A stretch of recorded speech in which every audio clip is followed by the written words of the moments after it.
Hey guys.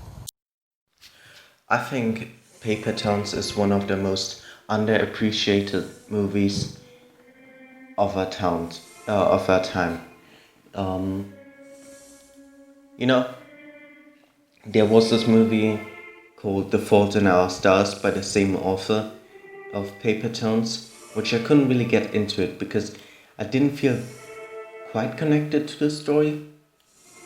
But then came Paper Towns, and I felt there's an immediate connection to what the movie is trying to tell to me. You know, um, mainly because I myself haven't have never been really in love. In this romantic way. So while The Fault of Our Stars is more of a traditional love story that we all know and most of the time also love,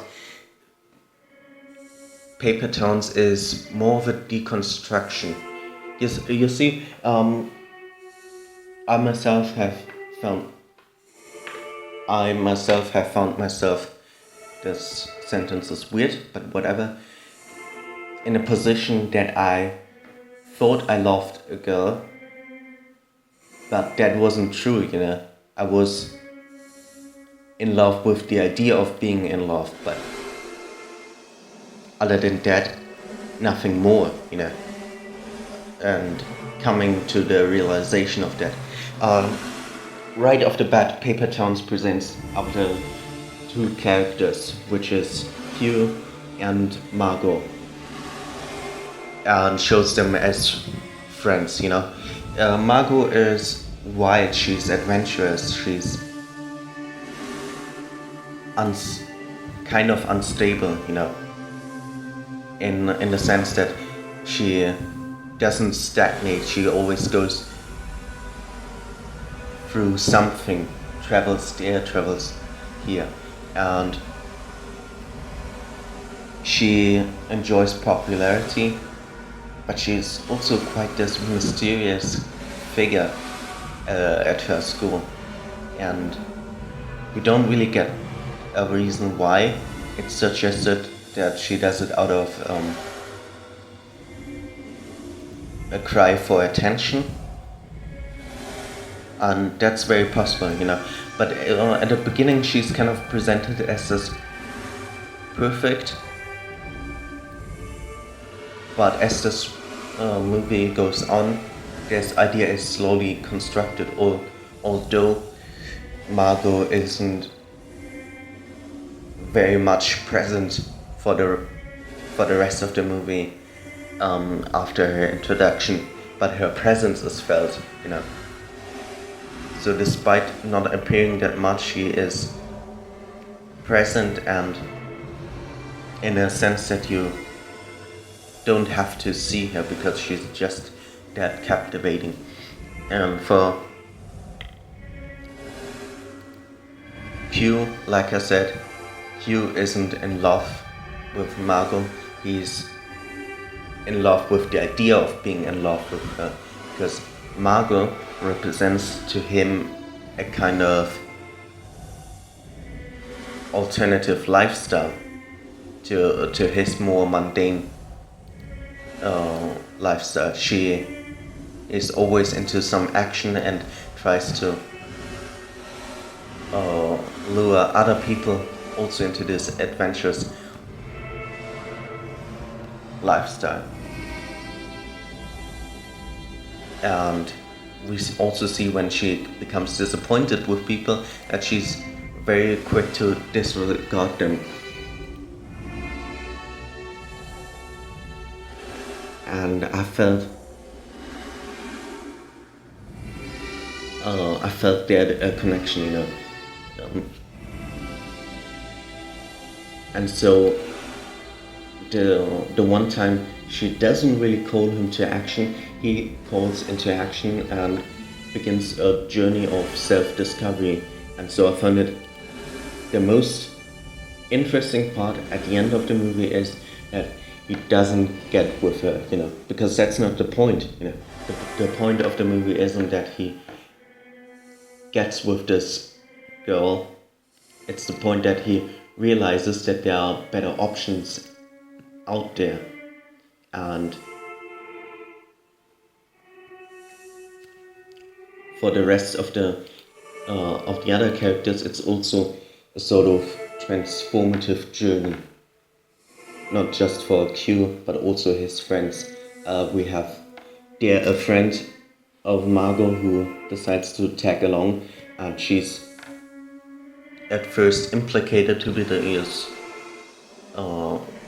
superficial pretty girl, but the movie is quick to explain that there's more to her, more to this character than just being dead. And I found that really interesting. Now, I have seen the movie a couple of times, that's why I also love it that much. And I'm willing to watch it again and again because it's a great movie and I quite like it. Now, sorry for not making yesterday a movie, but a video, but I wasn't in the mood, so. And I started watching Paper Tone again this weekend, but I didn't finish it. I have to finish it again and go deeper into my analysis.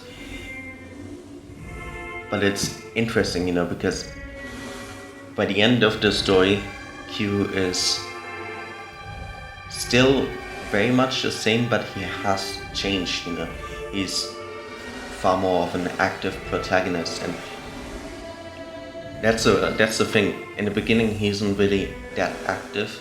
Sure, he shows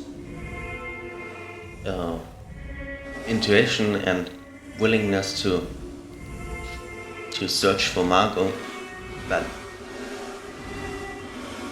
when he is presented right in the first scene, he's kind of reluctant and observative. I don't know if that's the right word. So for that to stop and become varied through the movie, as Margot is the alternative lifestyle that he kind of craves, and because of her constantly challenging his worldviews and showing that there's more to it, at the beginning, in the first night, or practically the last night, Margot comes to visit Q. They have been friends. It's established that they have been friends for 9 years, but kind of fell out of contact. And she comes knocking on his door in a night. And at first he's reluctant to join her in her quest, but she manages to convince him, and there we see already the transforming part, and the rest of the movie is more going into that.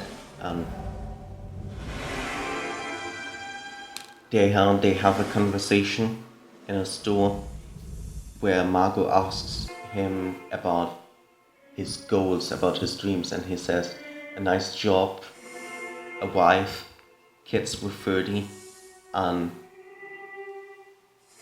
this is directly challenged by Margot. I said challenged so much, but I don't care.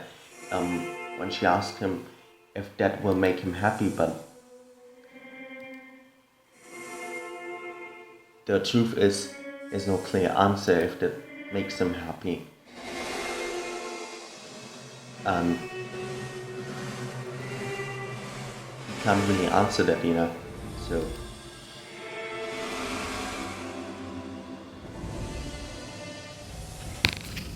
Which I think is more poignant, and like I said, as the movie goes on, he comes to realize that there's more to his life than just getting to college and having a good job and a wife or whatever, because that's not the point of his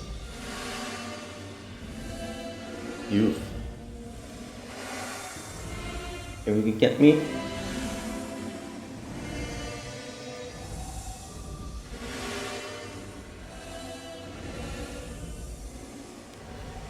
But yeah, that's gonna be it.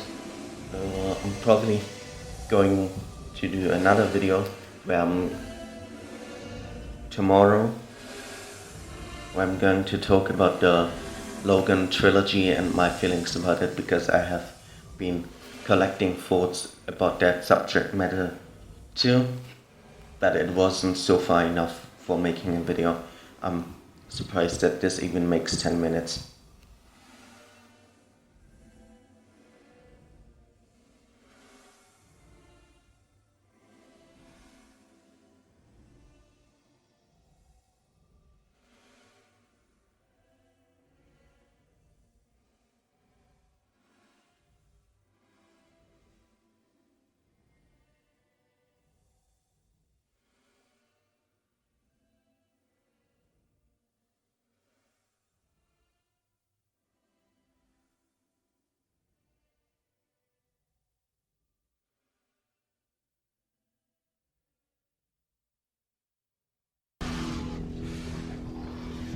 Some motherfuckers are always trying to ice skate uphill.